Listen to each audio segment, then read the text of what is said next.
पहले जो कंपनियों से राशन आता था उसमें सिंथेटिक प्रिजर्वेटिव्स और एक जैसा बेस्वाद पाउडर होता था, लेकिन स्वयं सहायता समूह ने इसमें स्थानीय संस्कृति और स्वाद को जोड़ा।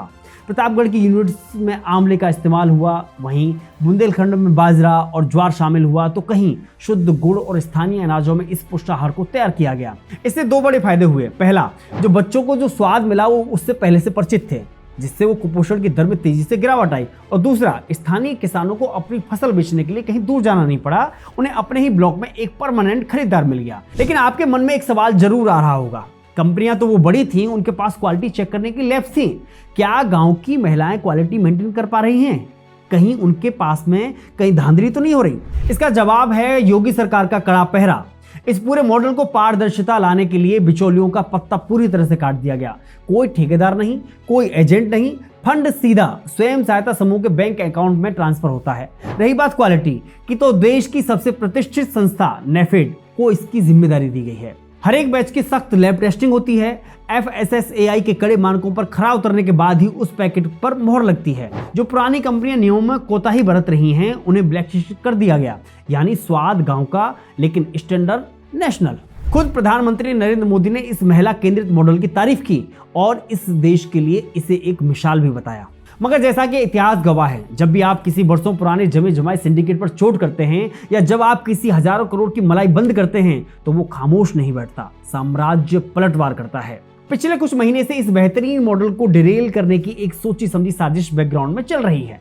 पॉन्टी चड्डा के पुराने नेटवर्क के कुछ लोग और कुछ बड़े कॉर्पोरेट घराने जो इस सरकारी पैसे पर कुंडली मारकर बैठे थे, वो दोबारा सिस्टम में घुसने के लिए छटपटा रहे हैं। टूल किट बड़ा सिंपल है, भ्रम फैलाओ, बदनाम करो। सोशल मीडिया पर नेगेटिव बनाया जा रहा है, महिलाएं यह काम नहीं कर पा रही हैं या इसे प्राइवेट कंपनियों को दे देना चाहिए। कुछ मीडिया हाउसेस को प्लांटेड लेटर्स भेजे जा रहे हैं। राजनेताओं और रसूखोरों के जरिए प्रेशर बनवाने की कोशिशें हो रही हैं। यहाँ तक कि गलियारों में यह भी चर्चा है कि इस पूरे मॉडल को फेल साबित करने के लिए करीब 100 करोड़ रुपए का एक बहुत बड़ा फंड एक्टिव किया गया है। लेकिन इस बार पासा उल्टा पड़ गया। जैसे ही मुख्यमंत्री योगी आदित्यनाथ तक यह फीडबैक पहुंचा कि इस महिला सशक्तिकरण के मॉडल के खिलाफ लॉबिंग हो रही है, तो उन्होंने बिना वक्त गवाए एक उच्च स्तरीय जांच समिति का गठन कर दिया। उनका संदेश साफ है, जांच होगी, दूध का दूध और पानी का पानी होगा, लेकिन माफियाओं की वापसी के लिए दरवाजे हमेशा के लिए बंद रहेंगे। चाहे तो हम अफवाह और सच्चाई का एक सीधा गणित देख सकते हैं। अब जरा समझते हैं कि किस तरह से इस योजना के खिलाफ में अफवाहें उड़ाई जा रही हैं। पहली अफवाह यह फैलाई गई कि बिना भारी भरकम मशीनों के बना राशन असुरक्षित है, जबकि सच्चाई यह है कि नेफेड और सरकारी लैब से हर बैच की कड़ाई से जांच होने के बाद ही यह राशन बाहर निकलता है। दूसरी अफवाह यह उड़ी कि ग्रामीण महिलाएं इतना बड़ा प्रोडक्शन नहीं संभाल सकती हैं, जबकि हकीकत में हजारों स्वयं सहायता समूह आज पूरी लीडरशिप और टेक्निकल ट्रेनिंग के साथ सफलतापूर्वक इस यूनिट्स को ऑपरेट कर रहे हैं। उत्तर प्रदेश का यह टेक होम राशन मॉडल सिर्फ बच्चों के पेट भरने की योजना नहीं, यह कहानी है उस बदलाव की जहां सत्ता का विकेंद्रीकरण सही मायने में जमीन पर उतरा है।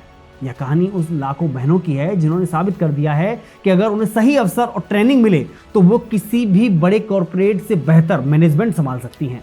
साजिशें होती रहेंगी, अफवाहें उड़ती रहेंगी, लेकिन ग्रामीण उत्तर प्रदेश की जागृत हो चुकी जनता अब समझ चुकी है कि इस व्यवस्था को और मजबूत करने का सबसे अच्छा तरीका यही है कि अगली बार जब आप अपने गाँव या कस्बे से गुजरें तो जरा रुककर वहाँ के आंगनबाड़ी केंद्र पर जाएं, उन स्वयं सहायता समूह की बहनों से मिलें, उस राशन की क्वालिटी खुद देखें, चेक करें।